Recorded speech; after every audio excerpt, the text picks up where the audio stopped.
Bismillahirrahmanirrahim.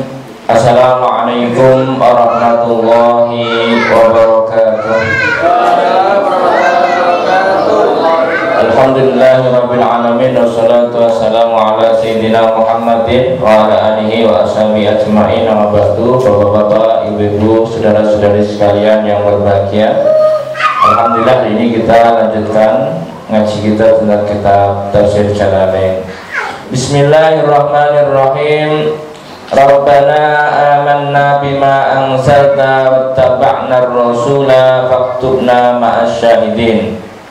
Rabbana ya Rabbi ya. Rabbana wahai Tuhan kami, wahai Rabbi kami. Amanna kami beriman bima anzalta atas apa yang engkau turunkan, yaitu Injil ya dalam konteks ini. Wattaba'na dan kami mengikuti ar-rasula kepada Rasul yaitu Isa. Faktubna maka dapatlah kami ma'asyahidin termasuk orang-orang yang bersaksi ya bil wahdaniyah tentang keesaan Tuhan wali rasulika dan percaya kepada Rasulmu gitu ya. Ayat ini melanjutkan ayat sebelumnya yang Nabi Isa bertanya ya, ketika ada ancaman pembunuhan terhadap Nabi Isa, maka Nabi Isa itu kemudian bertanya kepada para sahabatnya atau para pengikutnya ya. Qala man ansori ilallah, qalu nahnu ansarullahi. Qala al-hawariyuna nahnu ansarullahi amanna billah wa syahid bi anna muslimun. Jadi dari para sahabatnya Nabi Isa inilah kemudian menjadi istilah nama Nasrani ya. Makanya Nasrani artinya ya tim atau sahabat-sahabat pengikut Nabi Isa yang mendukung penuh Nabi Isa. Jadi setiap nabi kan nanti ada umatnya ya. Kalau umatnya Nabi Muhammad mungkin kan istilahnya sahabat ya, sahabat Nabi. Tapi kalau di dalam istilahnya Nabi Isa, konteksnya Nabi Isa itu Nasron atau Ansorullah ya. Nah, tapi kalau sekarang kan kata Ansor itu jadi punyanya NU ya, Ansor ya, tidak apa-apa ya, jadi istilahnya di dalam konteksnya Nabi Muhammad itu kan ada Muhajirin sama Ansor, sebenarnya istilahnya mirip-mirip ya. Jadi para sahabatnya Nabi Isa ini kemudian sebenarnya membackup Nabi Isa secara penuh.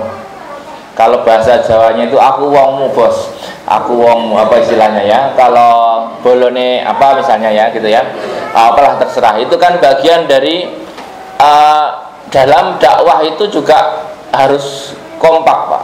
Soalnya kalau nggak kompak ya kalah Pak. Apalagi di dalam konteksnya Nabi Isa ini masih muda Pak. Jadi kalau orang masih muda itu yang benci banyak kalau jadi pemimpin. Jadi pemimpin itu kalau terlalu muda itu yang benci banyak karena dia masih terlalu muda. Makanya banyak kasus begitu. Bahkan kalau Anda lihat Nabi Yahya sama Nabi Isa ini adalah nabi-nabi yang muda. Beliau itu sudah jadi nabi. Maka kadang-kadang pinter terlalu cepat itu nggak enak juga. Terlalu kecil jadi ustadz itu juga kadang-kadang diragukan orang Pak. Masih umbelen terus banyak dalil gitu ya. Bapak bisa bayangkan Pak, anak-anak umur SD terus pinter dalil. Itu mesti bapak-bapak yang sudah capek kerja itu nggak mau percaya Pak. Masih umbelen banyak dalil ini. Dan gitu ya. Itu kalau dilihat dari nabi-nabi itu sama Pak.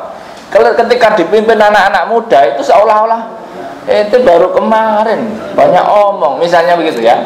Ini apalagi Bani Israel Pak, Anda bayangkan dipimpin Nabi Musa yang kuat kayak gitu, dipimpin Nabi Zakaria yang soleh kayak gitu, itu saja masih nggak ngatasi, apalagi terus anak muda terus bawa ini baru apa namanya gebrakan baru. Anggaplah Nabi Isa ini membawa gebrakan baru yang berubah dari kebiasaannya Bani Israel. Apa enggak?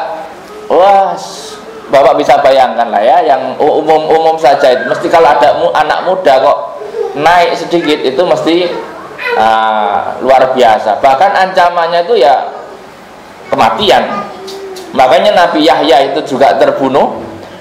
Nabi Isa ini juga hendak dibunuh, Tapi kalau Nabi Yahya Allah biarkan kondisinya terbunuh saat muda. Tapi kalau Nabi Isa ini menggunakan sesuatu yang bikin logika itu ambiar.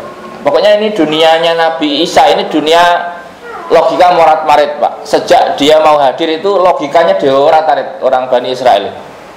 Nah, sampai sekarang orang itu bingung. Kalau orang pakai logika murni, Nabi Isa itu dipaksakan punya bapak. Maka banyak menuduh Maryam itu zina. Tapi kalau yang nggak pakai logika ya mungkin kebablasan. Terus dianggap anaknya Tuhan, bapaknya Tuhan. Kacau juga ya pokoknya ya terserah mereka lah ya. Wa makaru wa makarallah, mereka membuat makar. Makar itu ya rekayasa ya. Siapa yang buat mereka? Ai kufaru Bani Israel, artinya kufaru Bani Israel itu kafirnya Bani Israel, karena Bani Israel ini sebuah klan, sebuah suku ya. Maka ada yang beriman, ada juga yang kafir gitu ya. Maka orang-orang yang imannya tipis atau tidak beriman dari Bani Israel itu merencanakan pembunuhan terhadap Nabi Isa. Kalau dalam sejarah itu kan Romawi ya pokoknya itulah ya. Nanti Bapak Ibu baca-baca sejarahnya Nabi Isa ya.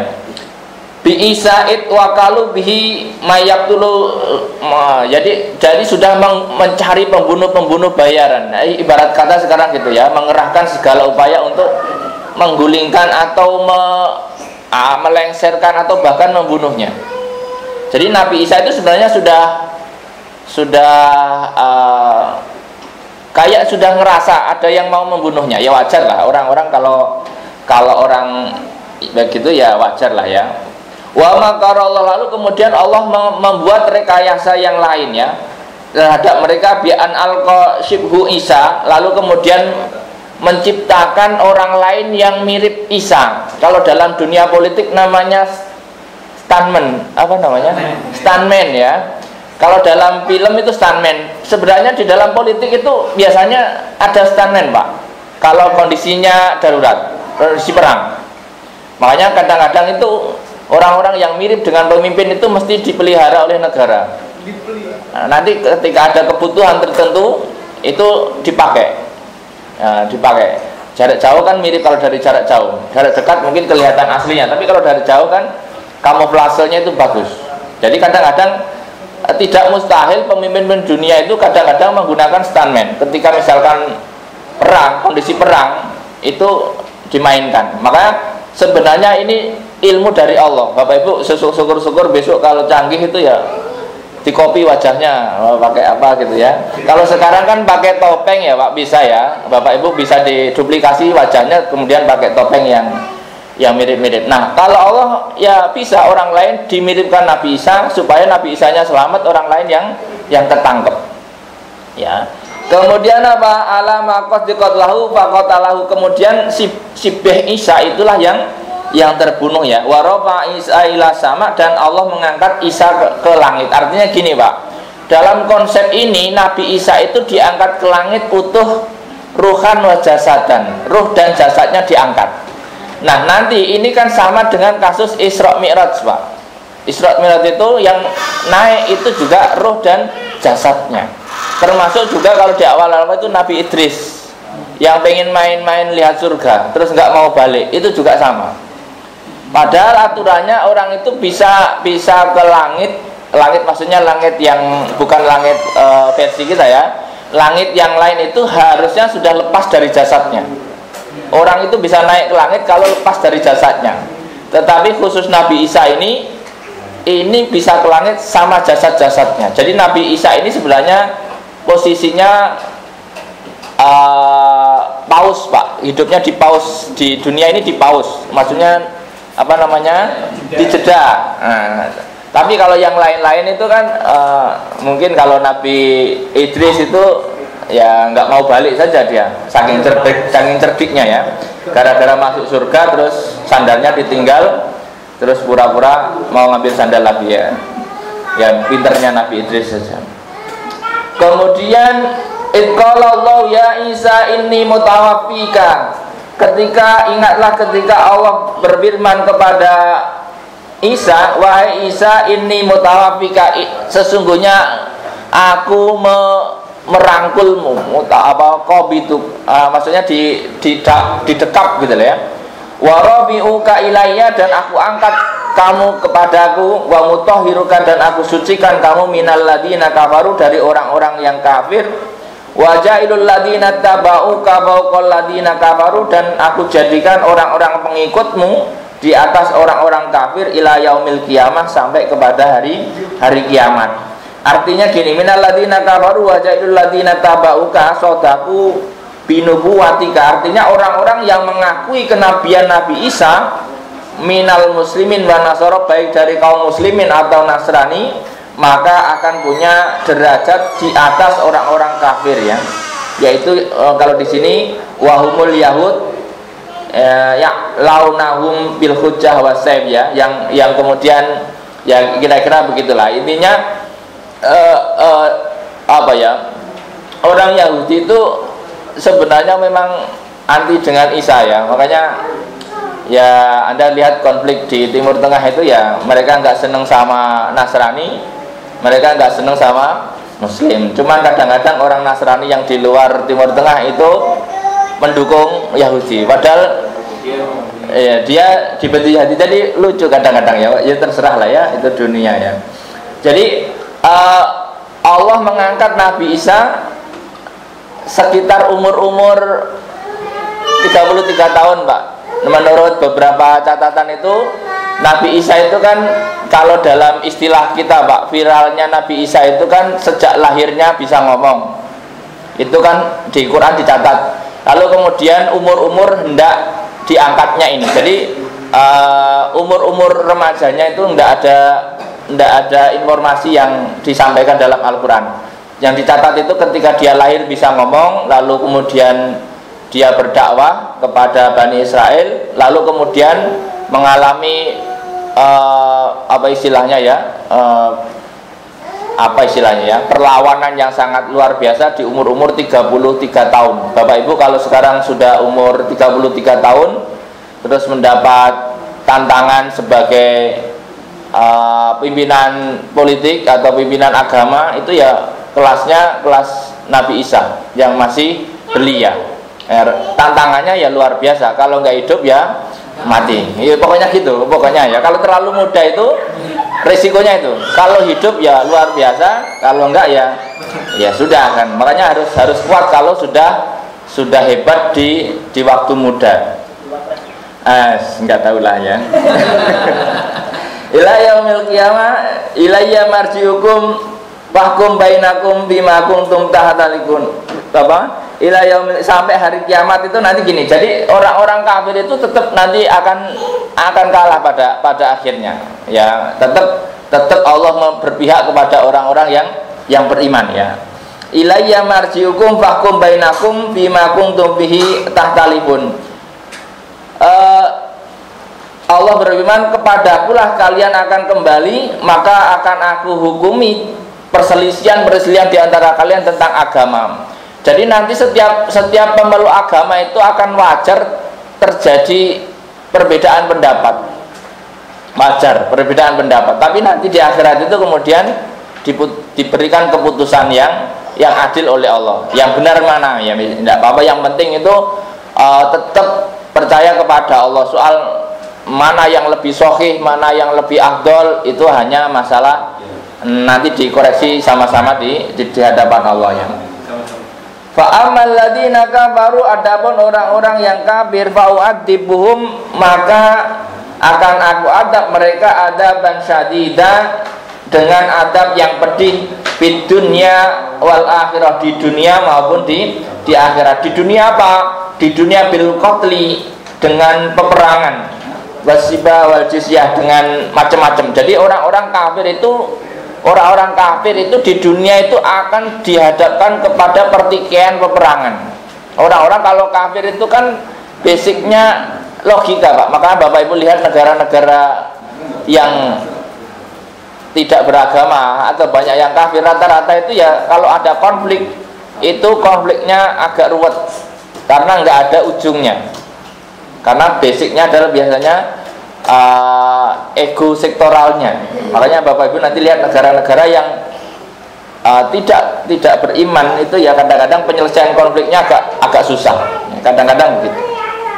Wal akhirah, dan di akhirat nanti masuk neraka. Jadi orang kafir itu repotnya di dunia dia tidak enak, di akhirat juga tidak enak. Jadi double kira-kira begitu.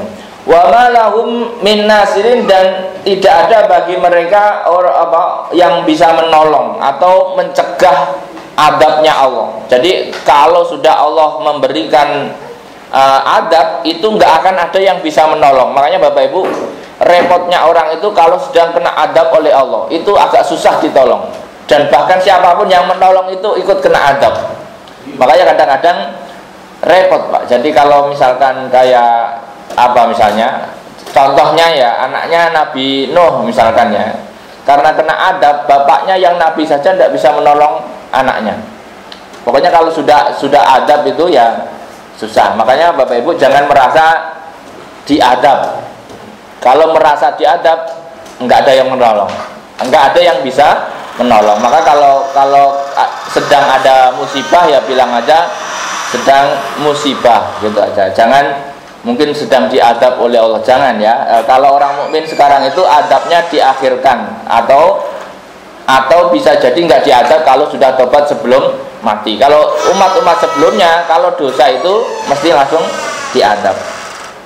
Wa amal ladina amanu, adapun orang-orang yang beriman, wa amilu sholihat, dan mengamalkan amal-amal soleh, wa yuwafihim, maka akan dipenuhilah ujurahum, pahala-pahala mereka, wallahu la yuhibbud dhalimin, dan Allah tidak menyukai orang-orang yang dolim. Artinya orang-orang yang dolim itu akan diadab. Jangan sampai kita dolim. Dolim itu apa? Dolim paling ringan adalah meletakkan sesuatu tidak pada tempatnya, itu dolim. Dolim paling ringan itu menempatkan sesuatu tidak pada tempatnya. Dolim paling berat itu menempatkan sesuatu tidak pada tempatnya. Misalkan apa? Menyembah Tuhan tapi tidak kepada Tuhan. Itu dolim paling besar. Jadi menyembah Allah tapi tidak kepada Allah, itu juga dolim, kafir artinya ya. Makanya orang-orang seperti itu jangan berbuat dolim. Dolim itu ya misalnya pakai kopiah di kaki, itu termasuk dolim ya. Misalkan jalan pakai kepala terus gitu, dolim ya. Harus disesuaikan pada tempatnya. Pokoknya kalau nggak pada tempatnya itu dolim ya. Menggauli istrinya dari lubang belakangnya itu dolim ya, karena tidak pada tempatnya ya. Rawahu anna Allah ta'ala arsala ilaihi subhanahu wa rafa'athu fa ta'allaqat bihi ummuhu wa bakat wa qala. Ada satu riwayat mengatakan bahwa ketika Nabi Isa diangkat ke langit ini, ibunya dikasih tahu. Terus ibunya itu nangis. Ibunya itu artinya Maryam ya. Maryam itu menyaksikan bahwa Nabi Isa mau diangkat ke langit itu ibarat kata kita itu pamitan sama ibunya. Bu, aku pergi dulu ya. Misalkan begitu. Normalnya seorang ibu itu kalau anaknya mau pergi nangis.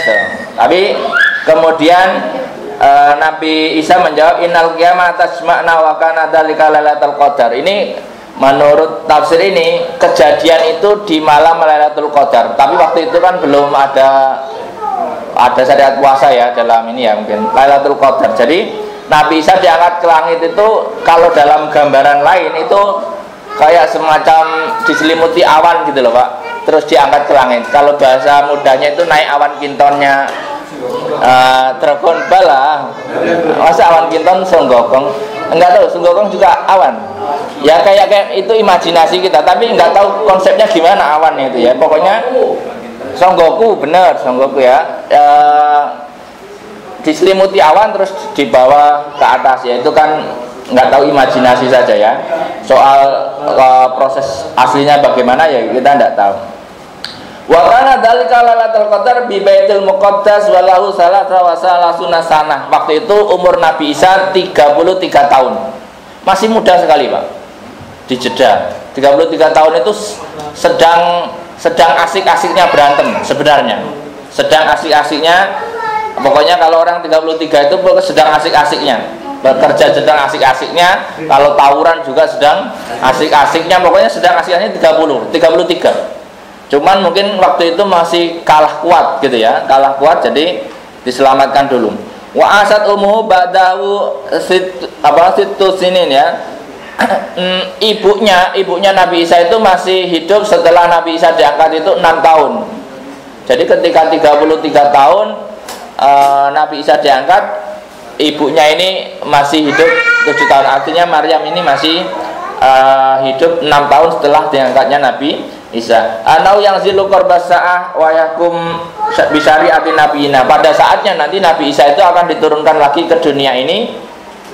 Wayaktal dajjal, yang kemudian dia akan memerangi dajjal. Entah dajjal itu siapa. Bapak Ibu kalau suka ngikutin video-video yang sedang menggambar dajjal, monggo silahkan imajinasi dulu. Apakah dajjal itu raksasa? Apakah dajjal itu kekuasaan dunia? Apakah dajjal itu terserah lah ya. Itu kan bagian dari puzzle, teka-teki yang supaya orang itu mengira-ngira dajjal itu apa. Wal khinzir dan babi ya, nanti kalau dunia itu sudah mulai tidak ada yang mengkonsumsi babi, berarti Nabi Isa sudah turun. Ya pokoknya nanti orang kalau sudah soleh semua itu otomatis Nabi Isa berarti sudah turun. Nah, tapi kalau masih ada yang nggak soleh, itu harus kita syukuri satu sisi ya. Maksudnya dunia masih agak lama dikit gitu loh maksudnya. Nah, tapi kalau sudah soleh semua ngeri Pak. Makanya kadang-kadang di dunia ini repotnya kalau kita disuruh mengajak orang lain supaya soleh. Tapi kalau sudah soleh semua, tanda-tanda ya, karena ya itulah ya. Wayuksar soleh dan sebagainya. Nanti kan pada akhir dunia itu orang menjadi satu agama, agamanya kembali ke satu. Ya itu ngeri. Pokoknya kalau sudah beriman semua dengan satu ini ngeri ya. Tapi ya itulah sistem ini ya. Wa fi hadis Muslim anau yang khusus asini, dalam hadis Muslim dikatakan Nabi Isa nanti hidup di dunia kembali itu sekitar 7 tahun. Hanya 7 tahun Pak, untuk mendakwai dunia ini kembali ke jalan yang lurus. Nah, nggak tahu lah ya nanti semoga kita tidak menemui ini Pak. Kalau ketemu ini agak repot. Ya, ini biar yang lain-lain saja ya. Wa bi hadis ya Nabi Daud atau ya lis arba'ina sanah wa yatawafa wa yusalli alayya. Ada yang mengatakan lagi itu 40 tahun di dunia. Tapi kalau 40 tahun 33 sama 40 tahun masih cukup ya 70 tahunan ya. Sebagian riwayat mengatakan begini, Nabi Isa itu umurnya nanti 40 tahun karena 33 tahun sudah hidup di dunia, ditambah 7 tahun nanti hadir lagi ke dunia, jadi pas 40 tahun. Ada yang mengatakan hidup lagi nanti setelah diturunkan itu 40 tahun. Ya wallahu alam bisawab. Tidak tahu, ini juga masih informasi-informasi ya. Dan saya kira terserah Allah lah mau dihidupkan berapa tahun ya. Wa ya'tamilu anal murad majmul lebih sebilarti qabla rab'i wa ba'dahu ya. Artinya sebagian pendapat itu ya 40 tahun itu sebelum diangkat ataupun setelah diangkat dan diturunkan ya. Kalau 33 sudah diangkat, kemudian kan masih ada sisa 7 tahun dari angka 40. Dalika nadluhu alaika. Dalika itulah kata Allah tentang Isa, nadluhu yang kami ceritakan kepadamu wahai Muhammad, minal ayati dari tanda-tanda, wadzikri dan wadzikril hakim, dan pengingat-pengingat yang muhkam ya, yang pasti ayat Quran. Artinya bahwa cerita-cerita yang diceritakan Allah dalam Al-Quran ini adalah cerita yang valid. Makanya kalau ada orang tidak percaya dengan Al-Quran itu sama dengan tidak percaya kepada Allah. Makanya kadang-kadang kalau kita bahas pakai logika, ya tadi Pak, orang itu kadang nggak percaya kalau Nabi Isa itu, masa ada orang lahir tanpa bapak. Itu kalau pakai logika. Padahal Allah sendiri mengatakan bahwa Nabi Isa itu ya tanpa bapak. Maka apa ayatnya, inna masalah Isa indallahi kamasali Adam. Masalah lahirnya Nabi Isa tanpa bapak itu perumpamaannya seperti Nabi Adam. Bahkan itu lebih ringan daripada Nabi Adam ya. Kasani fi khalqi min ghairi abin ya. Nabi Adam itu juga nggak punya bapak. Nabi Adam juga nggak punya ibu. Misalnya kalau head to head untuk dibandingkan kesaktiannya, sakti Nabi Adam. Ini kalau perbandingan head to head ya Pak, misalnya ya. Tapi ya ini logika kita lah. Nabi Adam aja nggak ada bapak, nggak ada, dan itu semua agama saya kira sepakat kok bahwa Nabi Adam itu nggak punya bapak, nggak punya ibu. Cuman nggak tahu kok nggak seviral yang lain dipilih sebagai ini ya. Padahal kan harusnya ada Nabi Adam dong. Lebih sulit karena nggak ada contohnya. Kalau sudah ada contohnya kan gampang. Wahwa min tasbihil gharib bil agrab ya, yaitu termasuk perumpamaan sesuatu yang aneh dengan yang sangat aneh. Jadi kalau Nabi Isa itu aneh, Nabi Adam sangat aneh. Ya, jadi makanya apakah Nabi Adam itu cuman satu saat awal penciptaan? Wallahu alam bisawab. Jangan-jangan setiap bumi itu ada versi Nabi Adamnya satu namanya Nabi Adam, tapi kopiannya banyak di beberapa tempat misalnya. Bapak Ibu kalau lihat sejarah dunia ini kan ada dari benua, misalkan dari Amerika, Eropa, Jawa, Cina, itu kan beda-beda ya Pak ya. Masa ya nantilah itu panjang urusannya ya. Apakah kita ini satu gen atau jangan-jangan versi gen yang lain atau perubahan gen? Ya nggak tahu lah. Kok kulit kita jadi hitam, jadi coklat, jadi putih, entahlah ya. Sebagian orang mengatakan kita hitam karena kena matahari. Perasaan enggak juga ya. Inna masalah Isa kamasali indawai kamasali Adam khalaqahu min turabin summa qala lahu kun fayakun ya. Yang diciptakan dari tanah summa qala lahu kun fayakun, maka kemudian cukup diperintahkan oleh Allah dengan kun, maka jadilah ia ya. Kun itu adalah jadilah, maka dia kemudian fayakunu fakana.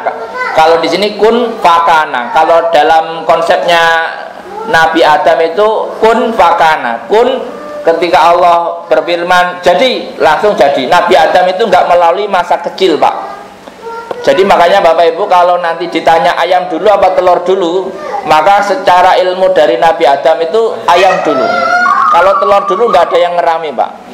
Maka yang diciptakan pertama itu mesti gedenya dulu. Makanya Nabi Adam itu nggak bayi Adam, enggak, tapi Adamnya sudah gede. Coba kalau bayi Adam, malaikat kerepotan Pak nyari susu formula nanti. Enggak juga sih, cuman ya enggak gitu kali. Penciptaan pertama ya gede dulu dong. Iya, logikanya gitu. Kalau komputer itu enggak langsung kecil se-HP, mesti gede dulu. Gede dulu karena percobaan itu rata-rata gede dulu. Makanya orangnya gede-gede karena percobaan. Kalau sudah terampil kan manusia jadi kecil-kecil ini saking sudah canggihnya Pak. Semakin kecil berarti semakin canggih Pak. Makanya orang itu kalau semakin kecil semakin canggih. Rata-rata Pak. Orang itu kalau kecil cerdik Pak. Tapi kalau gede kuat doang kalau gede. Tapi kecil itu biasanya cerdik. Orang kecil itu kalau nggak bisa naik tangga dia cari tali gitu. Kalau orang gede dijebolin Bang kira. Ini biasanya ya Pak. Makanya kalau Bapak lihat orang Indonesia itu kan bandingannya dengan orang-orang yang lain kecil-kecil, tapi kan lebih kreatif orang Indonesia itu. Nah, apa saja dibuat ya kira-kira begitu. Kemudian apa ini? Al-haqqu min rabbika.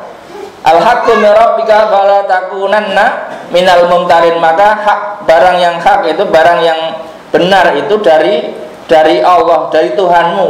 Fala takum minal mumtarin. Maka jangan sampai kamu menjadi orang yang ragu. Jadi Nabi Muhammad pun dikuatkan karena ini cerita yang nggak masuk akal Pak.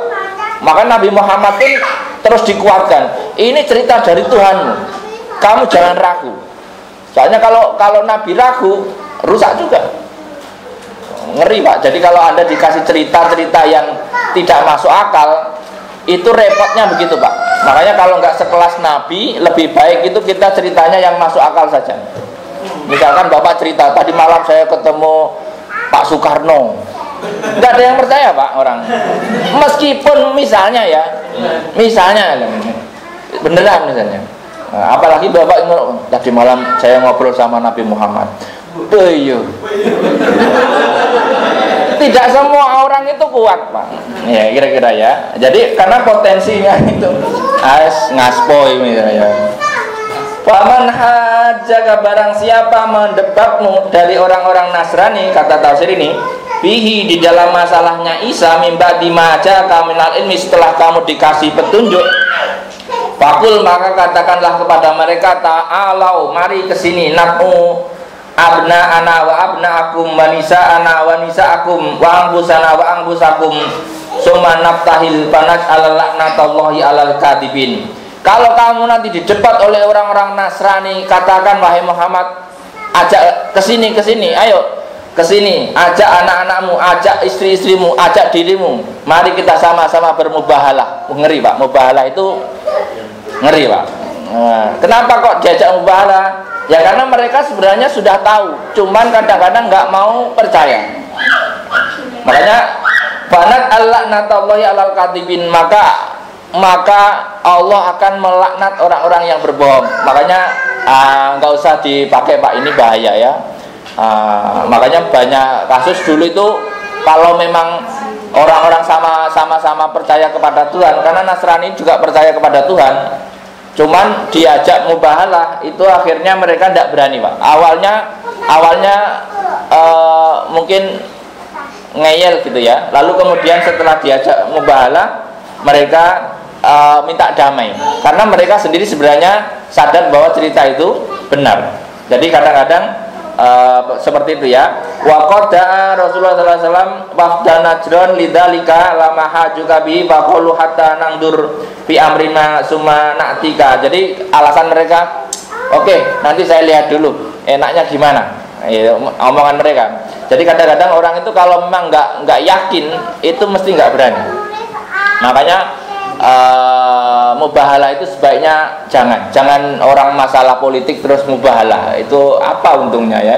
Ini masalah Nabi Isa, ini masuk akal ya, masalah keimanan. Tapi kalau nggak masalah ini jangan Pak, mubahalah hanya masalah nyuri pulpen, jangan Pak. Jadi maksudnya terlalu berbahaya ya. Suma naftahil banat Allah natallahi alal kadibin. Inna hada lahwal qasasul haq. Inna hada, sesungguhnya cerita-cerita ini adalah cerita yang sangat hak ya.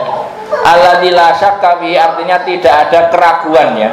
Wa ma min ilahin illallah, dan tidak ada Tuhan kecuali Allah. Wa innallaha lahwal azizul hakim, dan sesungguhnya Allah maha mulia ya di dalam kerajaannya ya, al-hakim, dan maha bijaksana fi sun'ihi, di dalam ciptaannya. Wa in tawallau, kalau mereka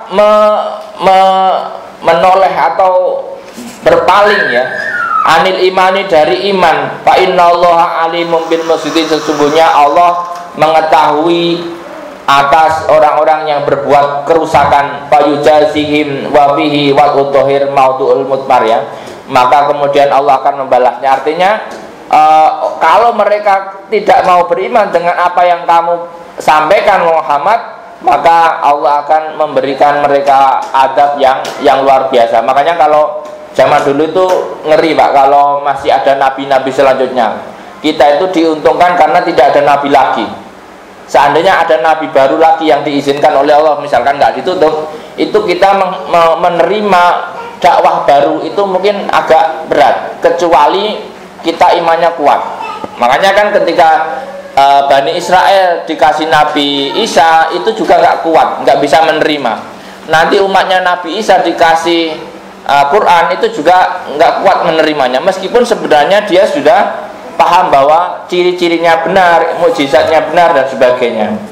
Kul ya ahlal kitabi, katakanlah wahai Muhammad, ya ahlal kitabi, wahai orang-orang ahli kitab, yaitu al-Yahud wan Nasara, ta'alau ila kalimatin sawa, mari kita ke satu kalimat yang sama. Apa kalimat yang sama? Bainana wa bainakum, di antara kita dan di antara kalian, Allah na'budu illallah, agar kita tidak menyembah kecuali kepada Allah. Sebenarnya semua agama samawi itu sama Pak, akidahnya sama-sama menyembah Allah, cuman kadang-kadang ada yang meleng Pak. Makanya di dalam nabi-nabi sebelumnya semua mengajak menyembah kepada Allah. Namun sebagian umat itu kemudian kebablasan, keliru, lalu kemudian tadi ya menempatkan tidak pada tempatnya. Alla na'budu illallah wa la nusyrika bihi syai'a, dan tidak bersyirik, melakukan syirik terhadap Allah kepada sesuatu. Artinya ya jangan menyembah Allah melalui lain-lain ya. Ada yang melalui orang, ada yang melalui apa misalnya ya, atau menyembah malaikat, atau menyembah setan, atau menyembah apa istilahnya batu dan sebagainya. Itu jangan ya, langsung saja kepada Allah. Jangan disyirik, ditempel kepada hal-hal yang lain.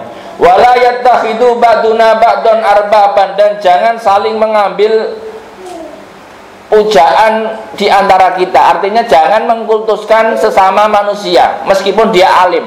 Ini juga sebenarnya pesan-pesan dari Allah. Jangan kita mengkultuskan seseorang setingkat Allah, nggak boleh meskipun dia alim, karena sebagian kejadian itu Uzair itu dikultuskan. Misalkan Nabi Isa kemudian dikultuskan. Artinya jangan kita mengkultuskan sesama manusia. Kadang-kadang ada orang itu nanti bisa terbang langsung disembah, bisa menghidupkan orang mati langsung disembah, bisa ngilang langsung disembah. Itu enggak boleh. Min dunillahi, selain Allah, cukuplah kepada Allah saja kalau mau menyembah. Kama takhatumul akhbar wa ruhban, sebagaimana dulu itu para rahib itu sampai dipuja sekelas itu ya. Itu terjadilah dulu itu. Saya kira nanti Bapak Ibu juga akan lihat orang-orang yang memuja orang-orang yang dianggap sakti. Dulu ada siapa itu? Siapa yang bisa terbang itu? Lalu dituhankan di daerah mana itu? Di India atau di mana ya? Nggak tahu, masih ada nggak itu? Sudah nggak ada, masa temporari begitu ya? Ya. Fa in tawallau, ketika mereka berpaling, a'ridu anit tauhid, berpaling dari tauhid, faqulu, maka katakanlah kepada mereka, antum lahum asyhadu bi anna muslimun, kami bersaksi bahwa sesungguhnya kami berpasrah atau bertauhid. Jadi muslimun itu artinya bertauhid ya, bertauhid atau berpasrah diri kepada Allah. Wa nazala lama qalal yahud Ibrahim Yahudi wa nahnu ala dini. Sebagian orang Yahudi itu menganggap bahwa Ibrahim itu Yahudi, maka saya pada agama mereka, pada agama Ibrahim. Lalu kemudian apa firman Allah, ya ahlal kitab lima tuhajjuna fi Ibrahim, wahai orang-orang ahli kitab, kenapa kalian berdebat tentang Ibrahim? Yas'umukum annahu ala dinikum, kamu mengklaim bahwa Ibrahim adalah Yahudi. Wa ma unzilatit Taurat wal Injil illa min ba'di, sementara Taurat dan Injil itu jauh setelah Ibrahim diturunkan. Artinya kalau ada orang mengklaim Ibrahim adalah Yahudi, itu sebagaimana ada orang mengklaim bahwa Soekarno itu orang PDIP. Itu loh maksudnya. Padahal PDIP itu jauh setelah Soekarno. Atau mungkin contoh-contoh yang lain. Contoh gampangnya seperti itu. Jadi makanya apa? Ya nggak bisa, karena itu lebih dahulu. Makanya bisa dicek Ibrahim itu siapa? Ibrahim itu ya orang-orang yang mengajarkan agama yang lurus, yang kemudian diikuti oleh orang-orang yang Muslim sekarang. Makanya harusnya kalau mereka mengikuti agama Ibrahim, ikutilah syariat-syariat Nabi Ibrahim. Misalnya apa? Misalnya khitan, misalnya apa macam-macam ya, mentauhid dan sebagainya. Afala ta'qilun, apakah kamu tidak menggunakan akal gitu ya? Butlanu qaulukum, artinya secara logika saja klaim mereka itu batal. Karena apa? Ya karena nggak masuk akal. Masa Nabi Ibrahim agamanya Yahudi, padahal Yahudi itu baru kemarin dibanding Ibrahim. Ya, kira-kira seperti itu.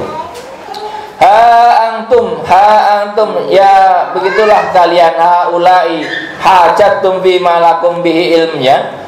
Begitulah kalian, haulai hajatum bima lakum, atas apa yang ada pada kalian tentang ilmu, min amri Musa wa Isa wa za'makum anakum ala dinihima, dan mereka apa istilahnya, walimatu haju nabi ma laisa lakum bihi ilmun, min sya'ni Ibrahim.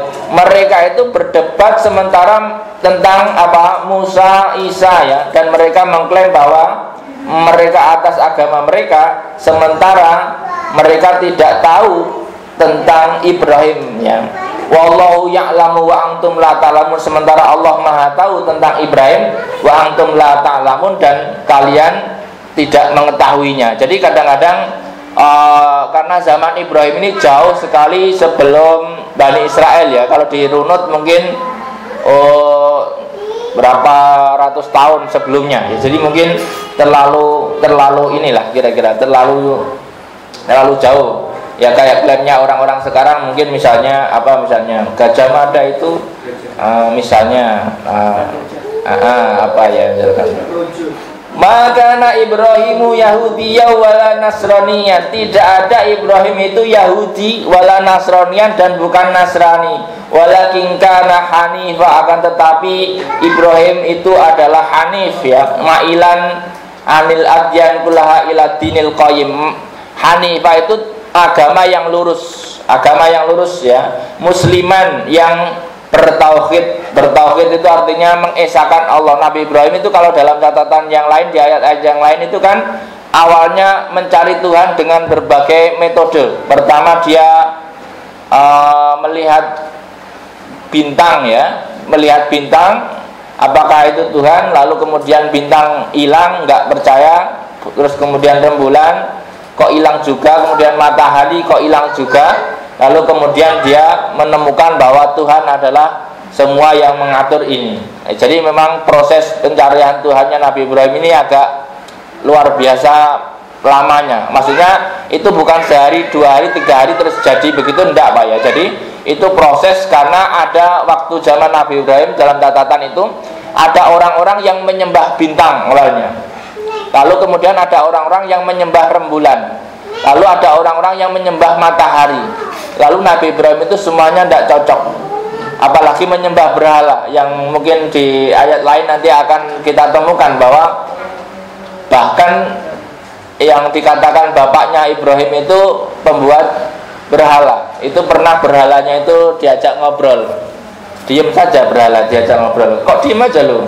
Nah, lalu kemudian dipenggal, dan setelah dipenggal itu Nabi Ibrahim ditanyain, kamu yang memenggal Tuhan-Tuhan kami wahai Ibrahim. Goloknya kan ditaruh yang paling gede.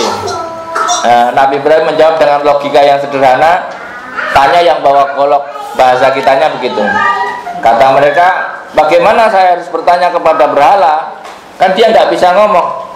Nah sudah tahu nggak bisa ngomong malah dituhankan. Nah, jadi kadang-kadang ya secara logika saja patah logika mereka, tetapi tetap saja Nabi Ibrahim yang salah. Kadang-kadang orang benar kalau sendirian itu kalah Pak. Makanya benar itu juga harus rombongan Pak. Jadi benar itu juga harus berjamaah. Kalau benar sendiri itu menjadi salah. Makanya pokoknya dunia ya seperti itulah kira-kira. Jadi benar itu tidak cukup kalau sendiri, maka perlu benar berjamaah. Inna awlan nas wa ma kana minal musyrikin, dan Ibrahim itu tidak termasuk orang-orang yang musyrik ya, tidak mensekutukan Allah. Inna awlan nas, sesungguhnya yang lebih berhak ya, atas mereka ya bi Ibrahim, dengan Ibrahim, lalladzina taba'uhu, adalah orang-orang yang mengikutinya, fi zamanihi, di dalam zamannya, wahadan nabi, dan nabi ini yaitu Nabi Muhammad. Kenapa? Limuwafaqatihi lahu fi aksari syar'ihi, karena kecocokan syariatnya Nabi Muhammad dengan syariatnya Nabi Ibrahim. Jadi syariatnya Nabi Muhammad, syariat Islam ini banyak kecocokannya dengan syariat yang dibawa Nabi Ibrahim. Makanya kalau Bapak Ibu lihat orang haji itu rata-rata napak tilas perjuangannya Nabi Ibrahim.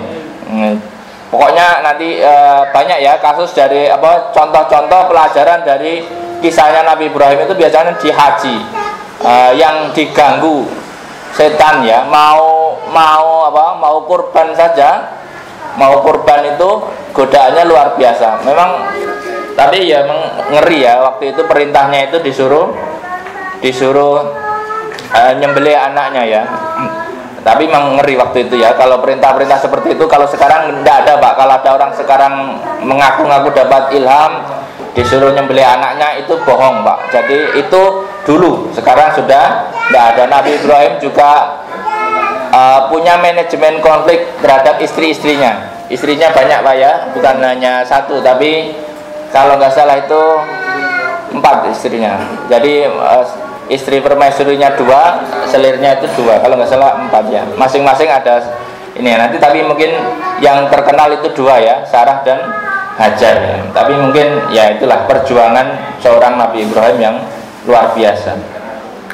Wa nazala lama al-yahud ma'adan, dan ada ayat lagi turun ketika mengajak orang-orang Yahudi ya. Ma'adan wa Hudzaifah wa Ammar ila dinihim ya.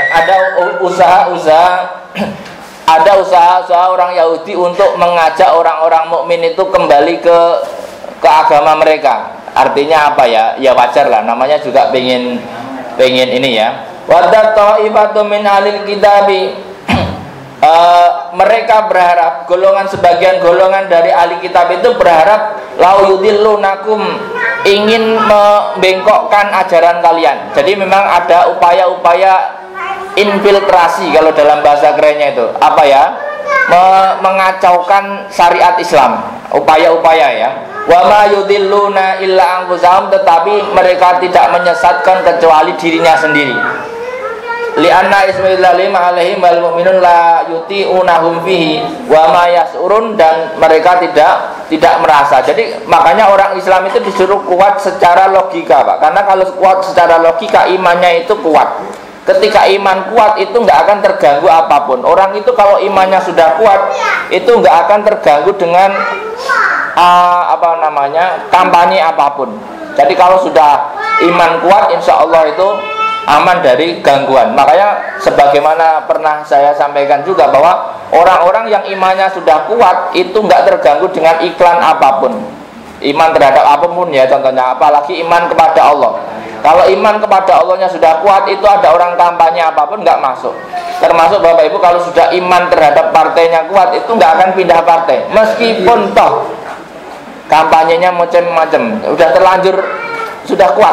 Makanya ya, kecuali yang masih swing voter ya, yang imannya masih labil, itu masih bisa makanya biasanya manusia itu ya, yang perlu dijaga imannya itu ketika masih umur-umur remaja sampai pemuda, itu karena masih labil. Nanti kalau sudah mulai umur 40, itu mestinya imannya sudah kuat, tidak akan terganggu oleh apapun. Maka ya meskipun ada potensi, tapi sangat kecil. Ya ahlal kitab lima takfuruna bi ayatillah, wahai ahli kitab, kenapa kamu kafir terhadap tanda-tanda Allah atau ayat-ayat Allah, yaitu Al-Qur'an al-mustamil ala na'ti Muhammad, yang mencakup tanda-tandanya Nabi Muhammad. Tanda-tanda Nabi Muhammad ini kan ada di dalam Al-Qur'an ya, tanda-tanda bukti bahwa dia itu adalah Nabi. Wa antum tasyadun, dan kamu mengetahui bahwa itu benar. Ta'lamuna annahul haq, bahwa tanda-tanda itu benar. Jadi sebenarnya mereka itu sadar Pak, Al-Qur'an itu ya benar dari Allah. Cuman ya itulah, makanya kadang-kadang itu orang itu agak susah mengakui kebenaran dari pihak lain. Ya karena mungkin ya begitulah, dalam agama juga sama. Agama lain meskipun mengakui bahwa Quran benar, kadang-kadang kalau ngomong ya pura-pura nggak benar, kayak orang ya apa istilahnya ya organisasi lah kira-kira. Itu kadang-kadang membela organisasinya itu mengalahkan akal sehatnya. Makanya meskipun ada kebaikan di pihak lain, itu dicari yang salahnya. Ya umum ya Pak, kalau Bapak Ibu lihat tokoh-tokoh politik itu kalau nyerang lawannya mesti cari yang salahnya, benernya nggak pernah ada. Ya, Pak. Meskipun benernya barangkali lebih banyak daripada salahnya, tapi yang difokusin kadang-kadang salahnya. Padahal ya seperti itu pula juga dalam urusan agama. Kadang-kadang mereka ketika memahami Al-Qur'an ya yakin betul bahwa itu dari Allah. Tapi kadang-kadang karena sesuatu hal kemudian mereka itu tidak menerimanya. Ya ahlal kitab lima talbisunal haqqa bil batil wa taktumunal haqqa wa antum ta'lamun. Wallahu alam bisawab. Ya, demikian semoga ada manfaatnya kajian kita pada hari ini. Adanallahu wa iyyakum wa lakum minkum wallahu muwaffiq ila aqwamit thoriq. Wassalamualaikum warahmatullahi wabarakatuh. Waalaikumsalam warahmatullahi wabarakatuh.